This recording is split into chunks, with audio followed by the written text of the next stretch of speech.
Ha? Eh yung kanyang teacher mismo umaamin eh, purong mali. Eh kung puro mali yan, bakit nandito sa Biblia ang kanilang batayan? Yung teacher niya mismo nagsasabi, si Absalom. Mr. Basil, Opo. yun naman tungkol sa Muslim na nagsabing I shall take thy soul, si Yusuf Ali. Ano reaction mo dyan? Opo, ganito. Katulad nung nasabi ko kanina, na yung batayan ng mga Muslim, matibay, sinabi ng Propeta Muhammad sallallahu alaihi wasallam. Dalawa, taraktu bikum syai in tamasaktum bihima palantadilu abada. Sabi ng Propeta Muhammad sallallahu alaihi wasallam. Sabi niya, iiwanan ko sa inyo ang dalawang bagay na kung saan hindi kayo maliligaw pag ito ay inyong pinanghawakan. Alin yon? Kitabullah wa sunnati. Sabi ng Propeta Muhammad sallallahu alaihi wasallam. Yung Quran, salita ng Allah, at yung kanyang hadis ng Propeta Muhammad sallallahu alaihi wasallam. Ngayon, kung walang mababasa sa Quran at doon sa hadis, hindi po namin tinatanggap yan. Ito po yung matibay na sinabi ng Propeta Muhammad sallallahu alaihi wasallam. Yung Quran, kanina sinabi niya kanina, tinafsir niya, yung mutawaffika, kinuha daw yung kaluluwa. Pinapabasa natin, wala namang mabasa sa Quran. Ha? Huwag mong tinatapsir yung Quran namin. Kami ang magtatapsir niyan, hindi kayo. Ha? Basahin mo sa original na Arabic. Kapag nabasa mo, pwede. Ha? Mag-i-SDI ako pag nabasa niya yung Quran. Basahin mo ang Quran ng Arabic. Kaya ito yung tinututulan natin. Basta ngayon na basahin mo ngayon. Yung audience sa Muslim, konting tahimik lang. Nagugulo yung inyong speaker eh.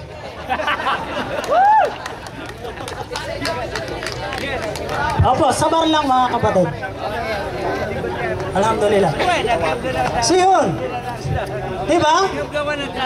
Ang magtatapsir ng Quran, mga Muslim, at yung hadis ng Propeta Muhammad sallallahu alaihi wasallam, yung kauna-unahan, yung mga scholar. Ngayon na sinasabi niya, si Ali, scholar daw yun. Tama po ba yun? Nandito po yung ulama natin, yung scholar po natin, isa po sa scholar natin. Ha? Dito kayo magtanong. Hindi doon sa kung saan nyo kinukuha eh. Ang dami-dami nakalagay sa YouTube, internet. Eh kung ako, sabihin ko rin, nabasa ko, sa balot ng tinapa, si Jesus, hindi namatay, naipako sa krus. Papayag ba kayo? Diba? Eh galing sa balot ng tinapa yun. Tutulan mo yung batayan namin, yung Quran. Diba? Kasi tinututulan ko yung Biblia mo, puro kontrahan to. Ha? Puro mali. Ang teacher mismo nagsasabi. May katwiran ng mga Muslim.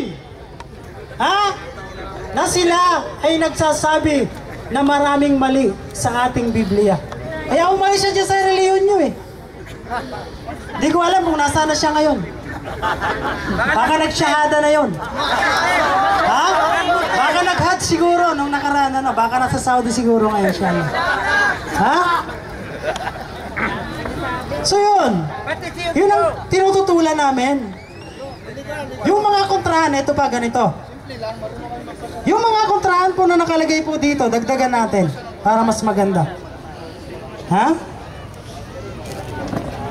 Ganito. Pati yung damit ni Jesus Christ, ayon sa Biblia, hindi nila alam. Gusto ko nga sanang isurprise sa kanya. Gusto kong itanong eh. Pero nagkakagulo pagka nagtatanong tayo eh. Diba? Ngayon, babasahin na lang natin. Nakalagay sa Mateo 27, 28. Nakalagay doon, yung damit ni Jesus Christ na ibinigay sa kanila, kulay pula. Eto, anong kulay nito? Pula! Pula. Pagdating naman dito, sa kabila, nakalagay sa Marcos 15:17, kulay ube ang ibinigay na damit nila. Eto, anong kulay nito? Ube! Ube. Eto, pula. Magkaparehas ba? Hindi. Magkaiba eh. Hindi nila alam kung anong tunay na kulay ng damit ni Jesus Christ na ibinigay nila. Ano nga yun? Ngayon, ano ang totoo? Kulay pula o kulay ube? Ha? Eh parang yung nasa baklaran din eh, parang kulay pula rin yata yung damit nun. Dito kulay pink. Stagperula. Mawalang ganang na po sa inyo mga kapatid. Opo. So yun ang dapat tutulan natin. Na kung saan dapat patunayan mo sa amin sa Biblia na talagang walang kontrang verse na namatay lamang talaga si Jesus sa Biblia. Ito po yung total namin. Hindi po kami naniniwala sa Biblia. Bakit? Dahil po dito sa mga kontrahan na to. Dahil alam po natin ang salita ng Diyos ay wala pong kontrahan, wala pong iktilap, wala pong pagkukontrahan dyan. Kaya sa Islam, napakaliwanag po ng Quran eh. Wala pong kontrahan dito. Opo. Sa Quran baka mamaya babasahan niya tayo yung salin na naman. Nagsasarili mag-tafsir to Kilala natin to Nagta-tafsir, hindi naman marunong magbasa ng Arabic. Yung mga scholar nga natin, hindi nagta-tafsir Ha? Ngayon, ito yung total namin. Si Kristo ba ipinako sa krus o ipinitay sa puno ng kahoy? Anong oras namatay? Alas 6 o alas 9? Ha? Alas 3 o alas 12? Isang minuto na lang. O isang minuto na lang. So yun po, kami pong mga Muslim, ang paniniwala po namin, sinabi po ng Allah subhanahu wa ta'ala na kung saan ito po yung matibay na ebidensya. Na hindi po siya namatay at hindi po siya namatay at hindi rin naipako sa krus. At sinabi pa niya, wa ma kataluhu yakina, at katotohanan, hindi nila napatay si Jesus na anak ni Maria. So yun po. Kaya ang mga Muslim, matibay po ang batayan namin na isa lang po yan. Wala pong Quran, bigyan mo kami ng nakalagay sa Quran na kung saan namatay si Jesus na mababasa natin dito sa banal na Quran. Ha? Huwag mo kami tutulan doon sa mutawaffik na sinasabi mo. Dahil 3 ang kahulugan doon. Ha? Yung mutawaffik na nakalagay doon, inangat, kinuha. Yun po yung nakalagay doon. Hindi yung pagkuha ng kaluluwa. At yung isa pa, yung nakalagay doon, yatawaffakum, na pagka ikaw ay natutulog, kinukuha yung inyong kaluluwa. Yun po yung nakalagay doon. Kaya ngayon, sino si Mr. Obidos para itapsir niya yung Quran? Ha? Ngayon, eto, nandito yung scholar natin, mga scholar nandiyan dyan, Kaya mag-ingat tayo sa mga sasabihin natin pagdating sa Arabic. Ha? Nandito po yan. Suporta po sa atin yan. Kaya maliwanag po sa banal na Quran na si Jesus hindi po namatay na ipako sa krus. Maging sa Biblia, kontra-kontra. Kaya yung teacher niya inaamin na kung saan maraming kontradiksyon sa kanilang Biblia. Natama ang mga Muslim. Kaya isa rin yun na kung saan nag-Muslim din po ako. Nag-Muslim din po kami. Ha? Alam po natin, marami po dyan. Mamaya may mga mag-Muslim po dyan. Overtime na. Opo. So, inshallah. So, alhamdulillah, Rabbil Alamin. Okay, be prepared. You'll be subjected to cross-examination by Bishop Obidos. 5 tanong.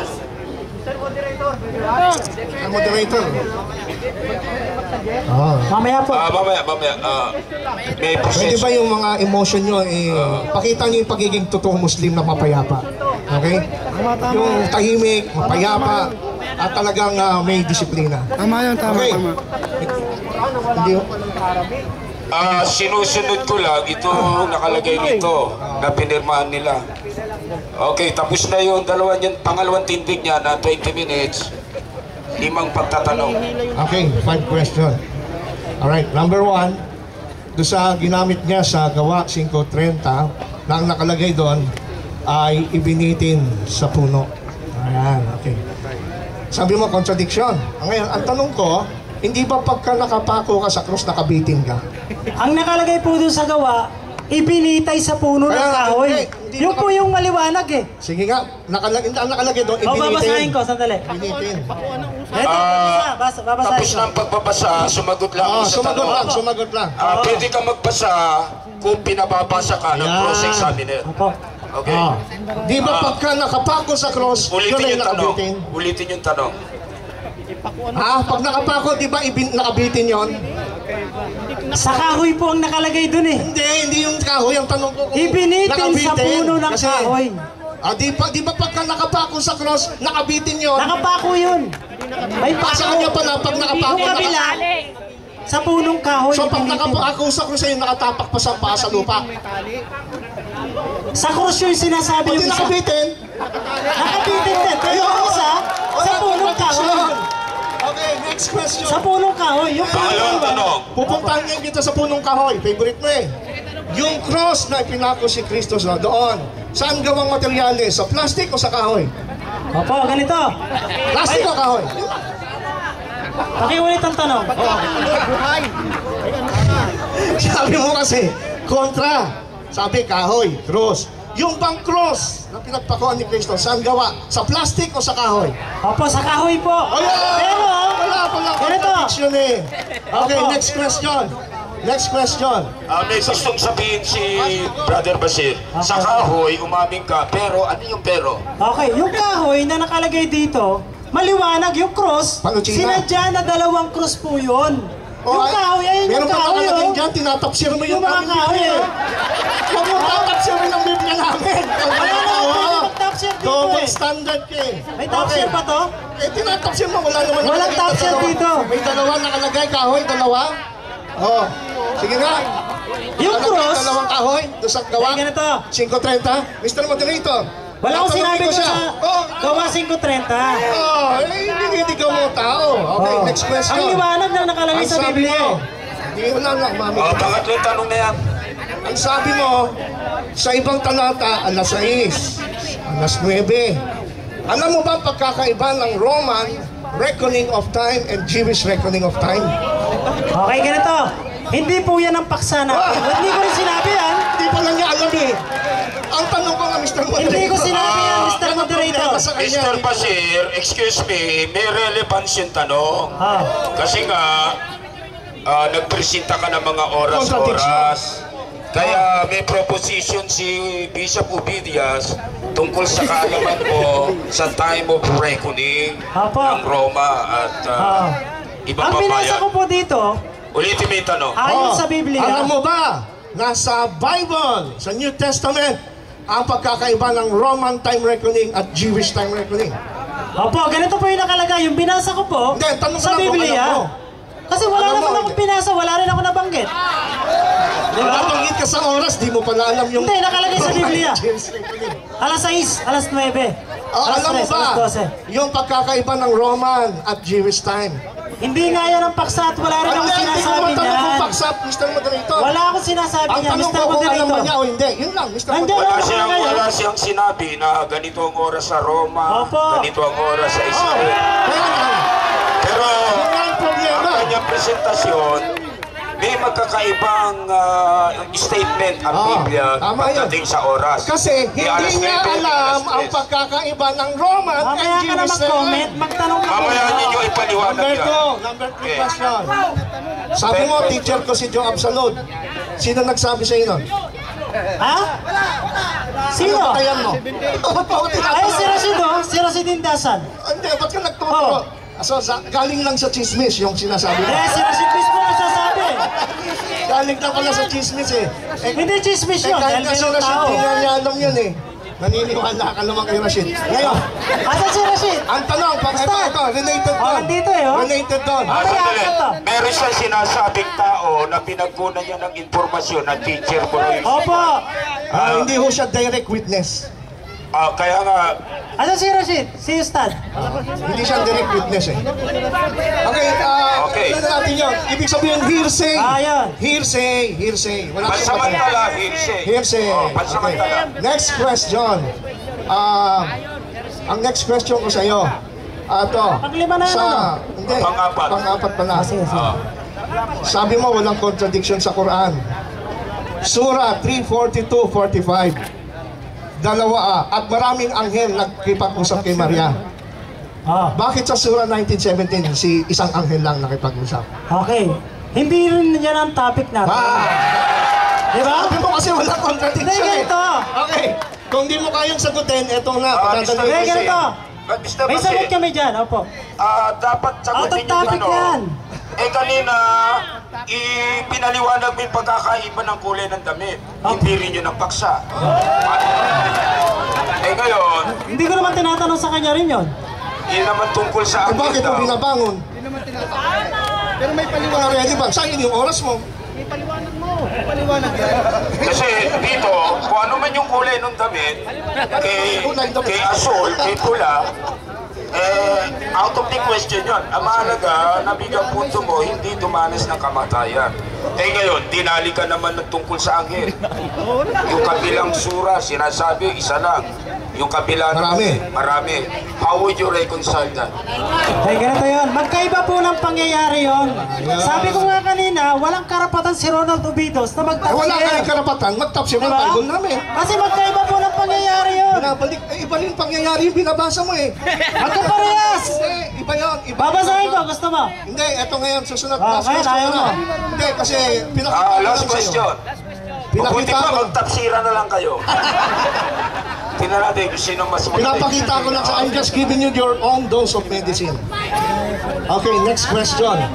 Sabi mo, nagtatapsir ako. Ako ba ay nagtapsir o binasa ko lang yung referensya ng inyong eskola tungkol sa Mutawapika? Okay. Yung ngayon na sinabi mo, nakontrahan. Oh, bakit? Yung angels at saka yung Hindi angel. na tanong ko. O, diba? Ang tanong ko, doon sa Tinatapsir mo yun. Mutawapika, hindi angel. Tinatapsir mo yun, binibigyan mo Hindi, ng ang tanong kahulugan ko niya sa'yo, eh. Mutawapika, ako Ulitin ba mo ay tanong. nagtapsir? O ibig sabihin, ako ba ay nagpaliwanag sa sarili ko?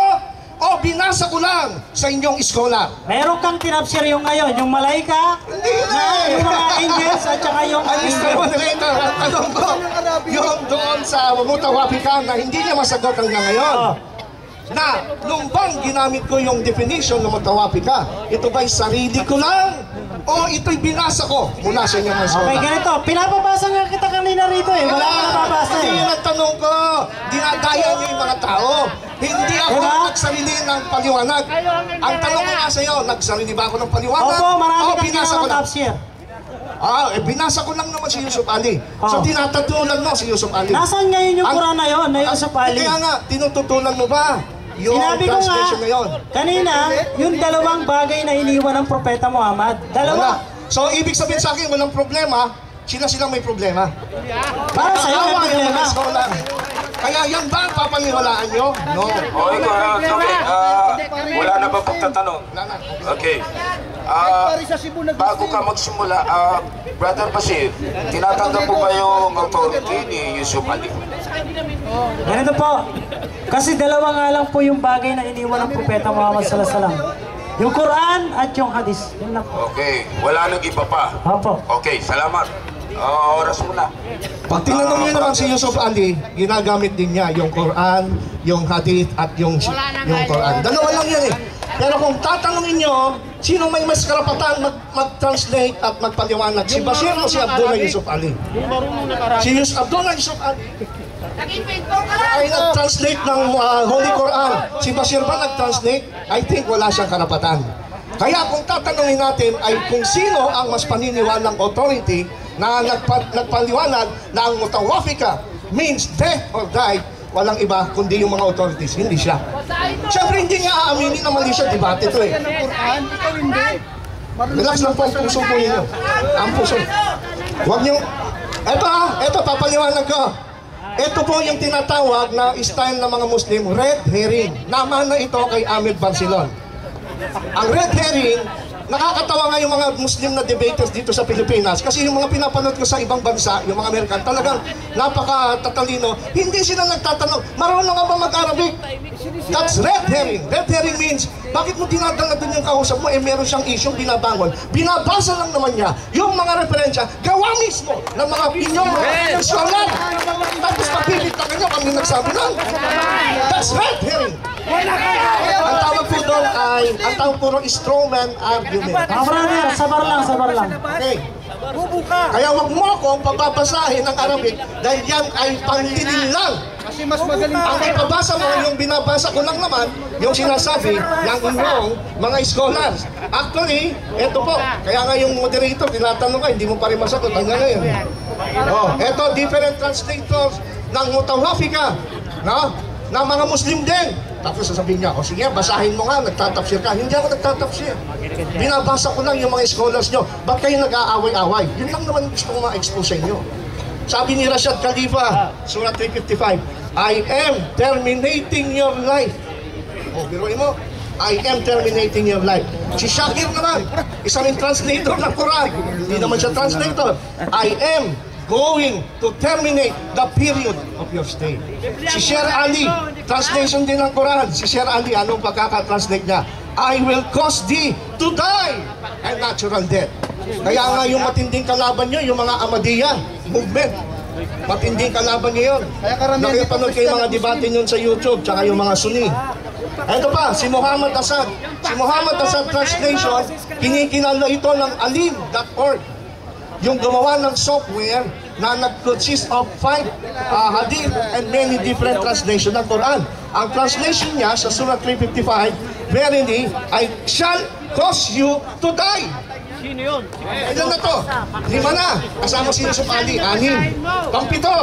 Ewan kung paano itong batong scholars ng Muslim. I will cause thee to die and exalt thee in my presence. So, ano ngayon ang ibig sabihin nito?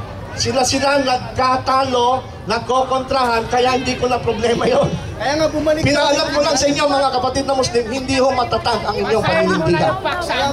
Dahil kayo mismo, ang mga scholars doon nagtatalo-talo. Anong sabi rito? Ni Muhammad Ayub sa kanyang aklat na The Quran and its Interpreters, Volume 2, The House of Imran, sa page 169. Ito scholar niya, tapos sasabihin niyo, ako na naman nagsabi nito, hirap sa inyo eh.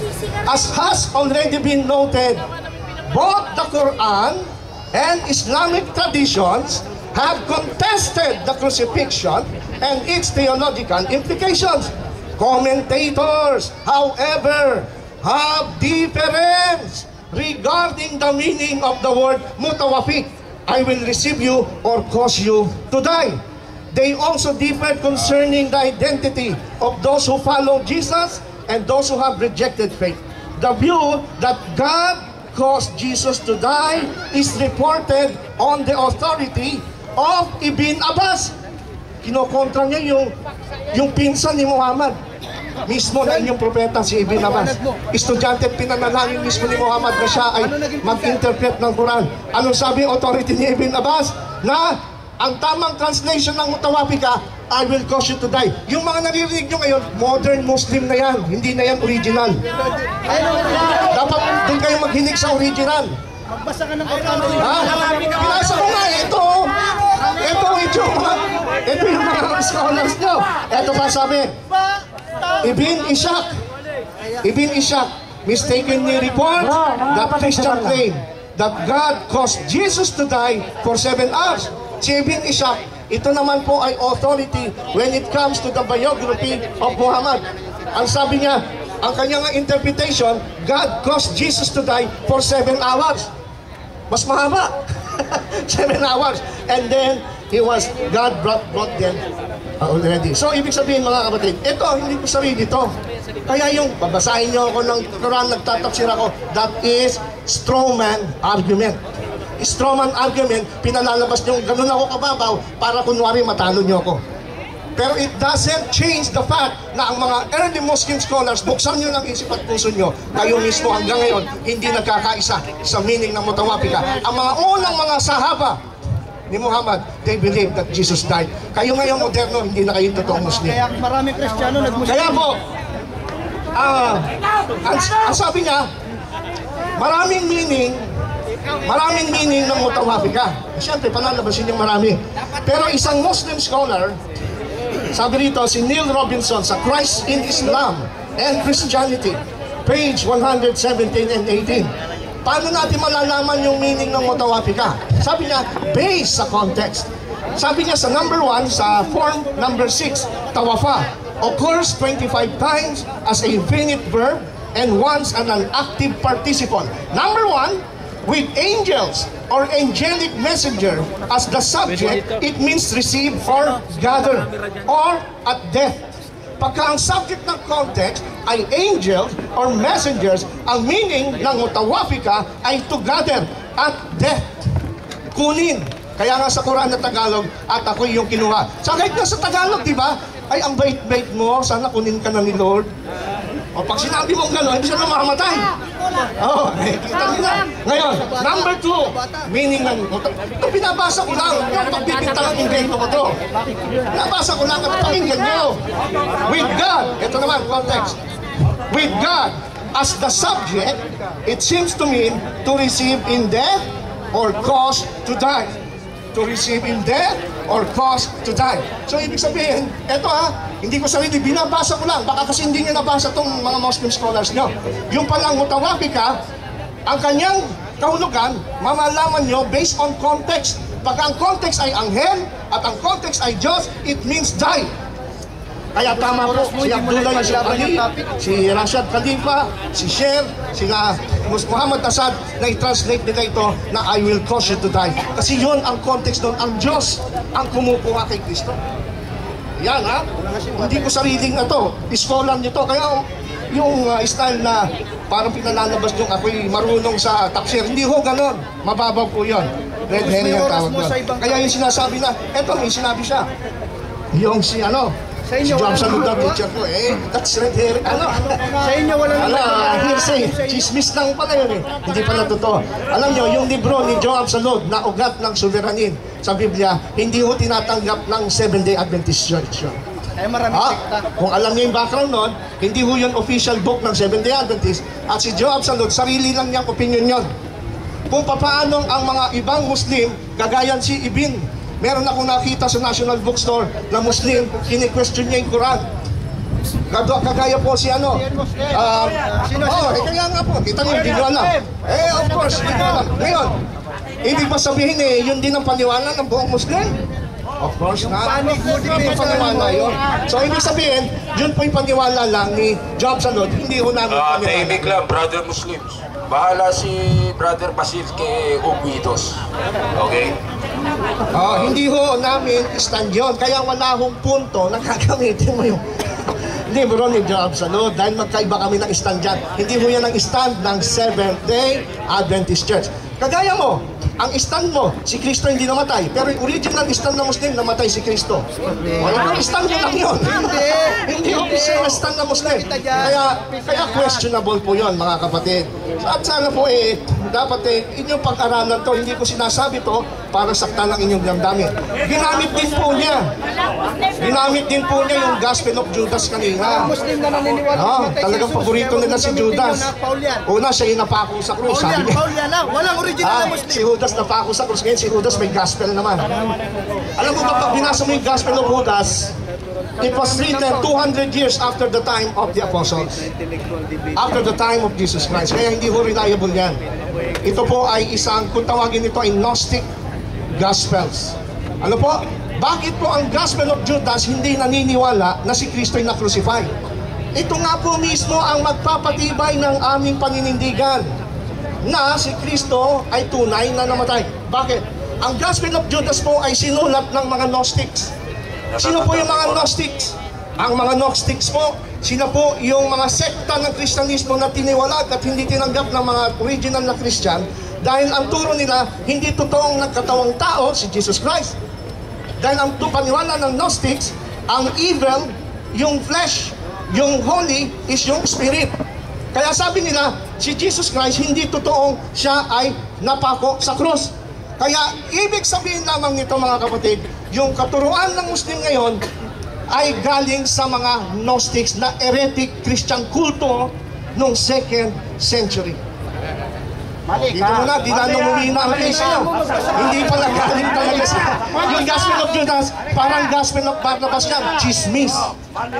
Chismis po ang Gospel of. Kaya nga po, sabi ng ilang mga Bible scholar, nung time kasi nung 6th century, itong si Propeta Muhammad, ay nung siya nakakapag-usap siya ng iba-ibang Kristiyano, nasagap niya yung Gnostic teachings na si Kristo, He appeared to die.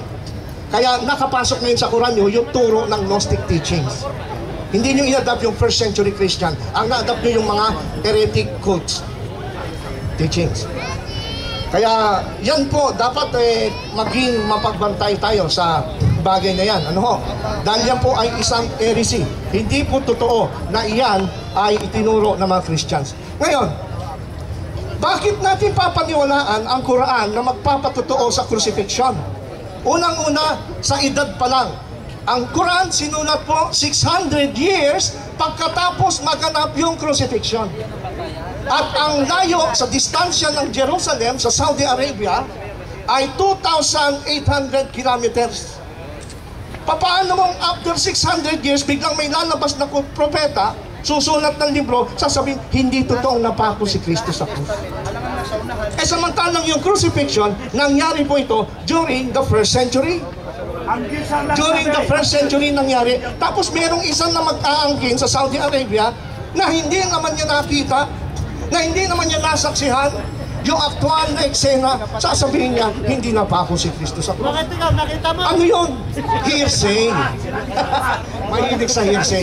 Kaya po, mga kapatid, ang New Testament, the New Testament na sinasabi ng salungatan, the fourth gospel, Matthew, Mark, Luke, and John, sila po'y naisulat during the first century.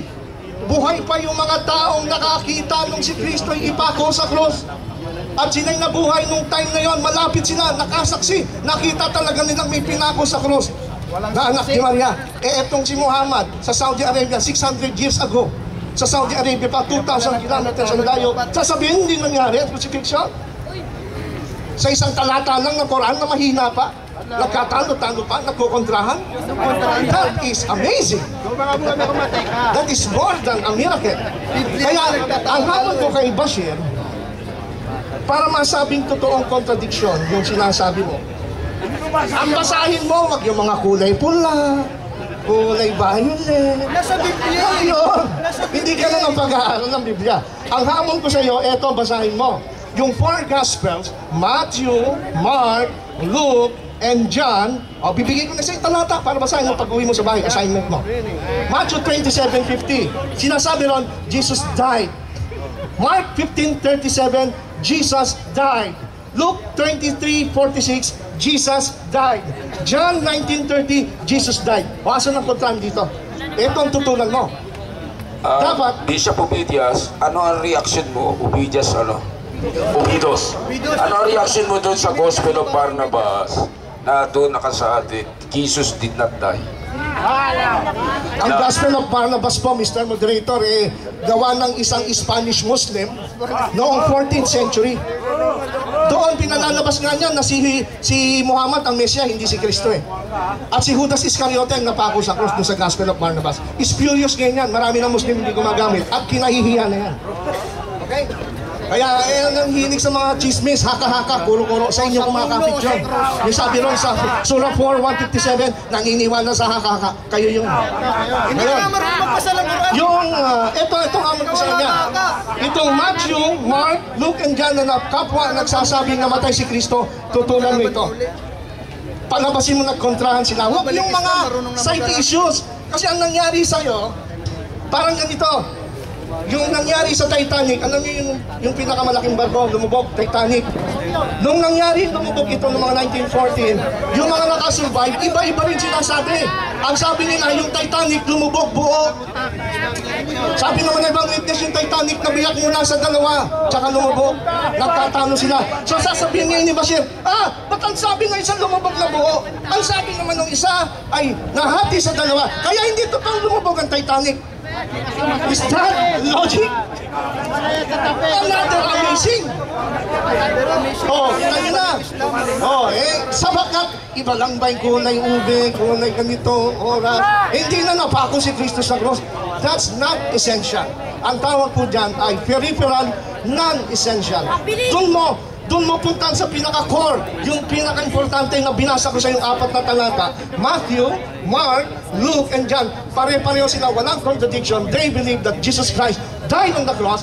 Andun po sila, may mga witnesses during the first century. Huwag mong paniwalaan, yung propeta sa Saudi Arabia na sumulat ng sariling libro, 600 years matapos mangyari.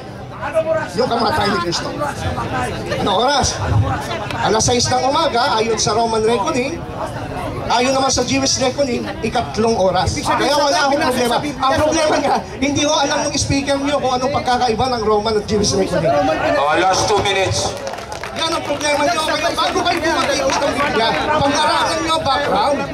Tafsir kayo ng tafsir ng Bible eh. Roman, pinagsabay sa Biblia ng oras. Di ba?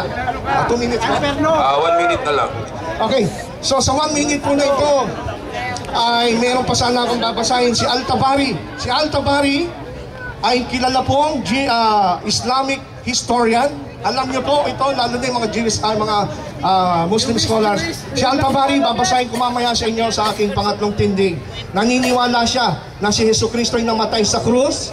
Meron siyang kinikwento na Roman king na hiningi pa nga yung krus ni Kristo para maging collection niya, sapagkat naniniwala silang namatay. Kaya mga kapatid, ito lang appeal ko sa inyo. Kung gusto niyo talagang katotohanan, bumalik kayo sa original. Ha? Original po. Wag pirated. Original, wag pirated. Okay, silence. Original na mga Muslim. Ayon sa Quran, ayon sa Hadith, ayon sa inyong mga scholar at historian, they believe that Jesus Christ died and was crucified on the cross, along with the Bible. Kaya ang Biblia at Quran, magkakasama ho yan, ipinag-aaway na. Pinag-aaway na. So, not Okay. I'm Isaac. Mr. Bashir, pasipalihan mo lahat ng sinabi ni Bishop by way of cross-examination. 5 tanong. Okay, bismillah. Medyo madilim na, ano? Hindi walang urungan dahil ang Opo, susunod mong tindig, 15 minuto na lang. Okay. Pangatlo na lang, last na, ano? Pangatlo. Tapos meron pa ritong nakalagay, conclusion na tig sa 10 minuto. Opo. Wala nang cross-examine yun. Okay. Sabi mo, unang tanong ganito. Sabi mo, may saksi sa mga disipulo. Yung 4 na yon, saksi sila. Opo, ganito. Ito naman ang tanong ko. Saan po ba mababasa na nung si Jesus ay dakpin, ay nandoon saksi ang mga apostol? Nasaan po sa Biblia? Pakibasa nga po. Dahil sinabi nyo, may saksi.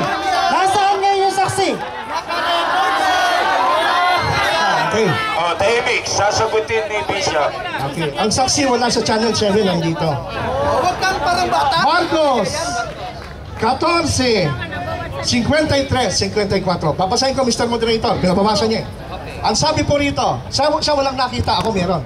At dinala nila si Jesus sa dakilang saserdote at nagpipisan sa kanya ng lahat ng pangulong saserdote at matatanda at mga eskriba. At si Pedro ay sumunod. Si Pedro pala yung Mr. sumunod. Moderator, hindi po yun ang tanong natin. Hindi yun ang tanong. Sumunod! Si Pedro. Hindi yun ang tanong ko eh. Sumunod si Pedro. Sa mga hindi ho. Ang tanong Wala ko, nang saksi. sandali mo na, pakinggan mo. Ulitin mo ang tanong. Ulit ang tanong. Sinabi mo, ang mga disipulo ay mga saksi. Okay, ganito. Nung si Jesus ba, nung siya ay dakpin? Dakpin ha? Ayun po ang tanong natin. Sino po sa mga disipulo ang saksi na nandoon na kung saan hulihin si Doon Jesus? sa akto ng Dakpin, opo, yung pag-aresto. dakpin. Nandun sa Mateo. Pinutol pa nga ni Pedro yung tenga nung sundalo eh. Dakpin!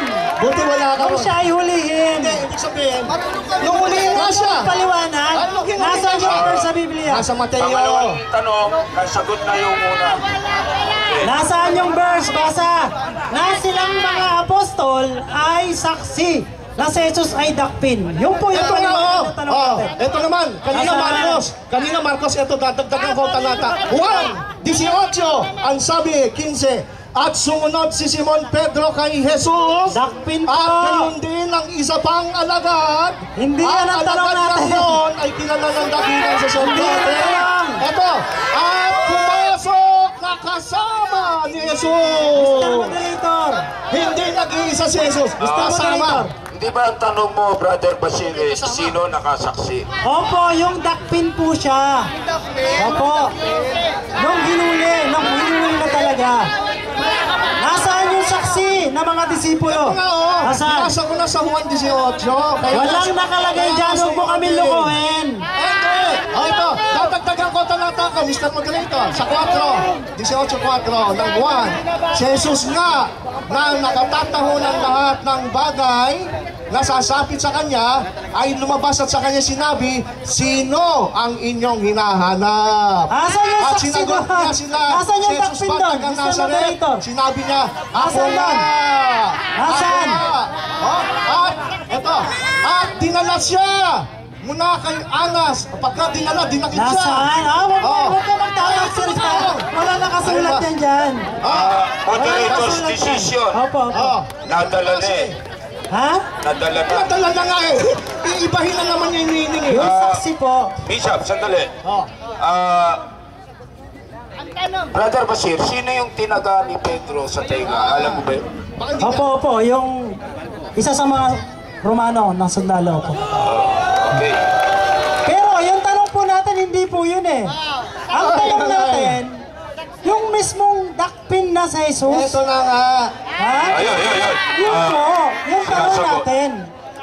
Ito na nga oh, dadakipin si Kristo. Si Judas nga, pagkatanggap ng pulutong ng mga kawan, mga punong kawan na mula sa Pangulong Saserdote, nagsiparoon na may inawan na tsulo at sandata. O dadakpin nila si Kristo. At si Jesus Wala nga. naman nakalagay na dadakpin Ay, dyan gusto eh. nga. Wala nakalagay Palusot. At sa 13, ang sabi Wala sa pong nakalagay 13, dyan. at siya'y dinala muna Mr. kay Moderator. Anas. Dinala eh. Sa'yo Yung tanong pala, ko. paglibasa sa'yo, iba yung puno, iba yung kahoy eh. Ang layo na naman, kita mo. Iba yung Nakita mo cross, sa iba yung mga nakapito. Next question. Kapag tinagip na dinadala ka, ano ba naman? Next question. Hindi naman lahat. Next question. Sige. Kasi mahirap dali kung Pagka hindi tinagip, natakip eh. dinadala, sa kanya pala pag tinagip, hindi dala. Okay, ganito. Okay. Next question. Okay, ganito. Gusto kong i-challenge to. Kasi ayaw niyang umamin na walang saksi. Mamaya mo na lang Ganito. na ipaliwanag yan. Hindi, ganito. Pangalawang tanong. Paano kung mabasa ko na walang saksi at yung mga disipulo ay nagsitakas? Paano kung mabasa ko? Yan ka na naman. Paano kung mabasa ko? Mr. Moderator. Hindi kagaya kanina, basahin mo, kikip sa isko. Paano nga Pag-aralan kung lang. mabasa ko? Dahil sabi mo, meron. Eh may mababasa ako, wala. Contradiction yun. Nagsitakas. Basahin mo. Brother Basir, para wag umaba ang inyong pagtatalo, mababasa mo ba dyan, literally, letra por letra, word for word, walang saksi? Wala po, walang saksi. Babasahin ko. Wala daw, literal ha. Literal, nakalagay, word for word, walang saksi. Yan. Pag walang nabasa, yan. Okay.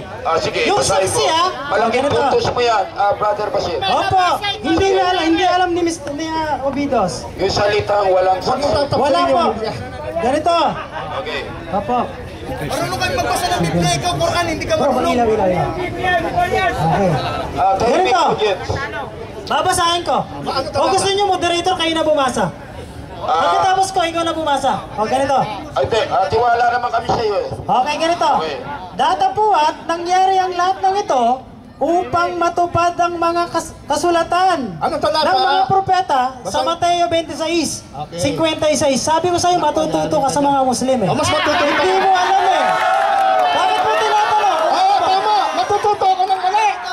Ito. Okay, tuloy ang basa. Mateo. Datapuat sa 56. Datapuat mangyayari ang lahat ng ito upang matupad ang mga kasulatan ng mga propeta nang magkagayoy iniwan siya ng lahat ng mga alagad at nagsitakas. Bakit patuloy? Kasama, Mr. Moderator. Wala akong pinuputol. Pamumugot. Request ni Basa. Bishop na ituloy mo raw basa. Ituloy mo sa Basa. 58. Tuloy mo sa 58. Tuloy mo sa 58. Hindi gusto ko. Basahin ang moderator. Basa, basta ang moderator. Sandali mo na, babasahin natin ang moderator. Ang hirap sa'yo, nagtatapsir ka ng Biblia. Okay. 58. Alam ang tafsir yan eh. 57 muna. 56. Pwede bang basahin natin ito from 56 to 58? Sabi niya, wala saksi. Pag may nabasa yung wala saksi, 58. Iniiwasan ko. Sinabi niya. Datapwat, ito, tahimik kayong dalawa. Datapwat, nangyari ang lahat ng ito upang mga tupad ang mga kasulatan ng mga propeta na magkagay iniwan siya ng lahat ng mga alagad at nagsitakas. Okay. Ang segundo 7. Putol! Tuloy nyo! Ito At si Jesus, ito, tinutuloy na natin ha. At si Jesus ay tinala na nagsihuli sa kanya sa dakilang saserdoteng si Caiphas, na do'y nangakapisan ang mga eskriba at matatanda. Hindi. Datapwat si Pedro ay sumunod sa kanya sa malayo hanggang sa looban Yan ang ng bangungot niya. dakilang. Ganito. Ito, Bishop Tito, maliwanag doon sa 56, iniwan siya. Datapwat! Ano? Eh, sumunod si Pedro. Ngayon, maaari yung pagsunod niya, may nakabalita sa kanya na dinakip. Pero wala siya sa aktwal.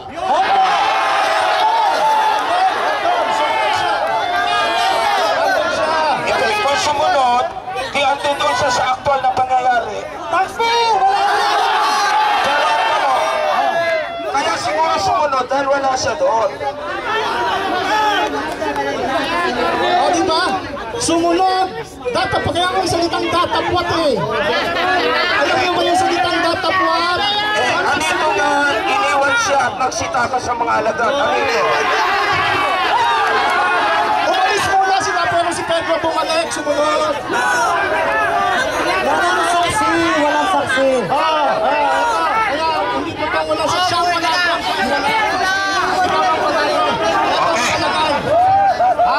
Sa ito sa Juan 18:15, sumunod si Pedro kay Jesus at hindi na sa pangalagad at ang alagad ngayon ay kilalang dakilang saserdote at pumasok kasama ni Jesus. Huwag mong puputulin. Pumasok eh! Okay na, tapos na. Ayaw niyang basahin yun kasi talo siya daw. Okay na, okay na. Ang linaw-linaw na nakalagay sa Biblia. Malinaw, sumunod si Pedro. Walang saksi. Pareho lang may puntos eh. Magkabilang panig, may puntos eh. Iniwan. Oh, pero Pagka iniwan, nag-isa. Pagka Opo. nag-isa, may sumunod. walang sasaksi. May sumunod. Ngayon, kung may sumunod man, maaaring may balita lang sa kanya. Balita lang yung chismis. At pumasok kasama ni Jesus. Pero nung una, mag-isa lang siya. Paano ko mahisapan mo na pumasok Nagtataka kasama? naman ako, Bishop Ubidos, kung walang saksi at iniwan, eh sino naman yun? Si Pedro nanaga.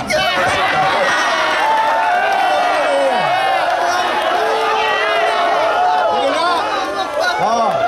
Kaya mukha kang conflicting, pero magandang issue to ha. Kasi yung istorya niya hindi kompleto. Yung sa akin kompleto ang istorya ko.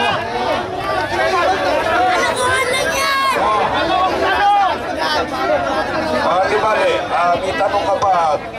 Brother Opo. kasi. Kasi nagkakagulo talaga pagka ang Muslim ang nagtatanong eh. Opo. Kasi magaling kayo pareho na maghanap ng mga prutas na may tatanong eh. Opo. Ngayon, eto. Kung talagang may saksi, eto naman, kanina yung pagkamatay sa krus. Ang itatanong ko naman, anong oras naman ipinako sa krus? Eto. Nasagot na yan eh. Yung pagkamatay yun. Eto, iba naman to. Anong oras ipinako sa krus? Opo. Anong oras? Alam mo ba yung verse na yun? Nasagot Nasabihin na ko sa'yo. yun.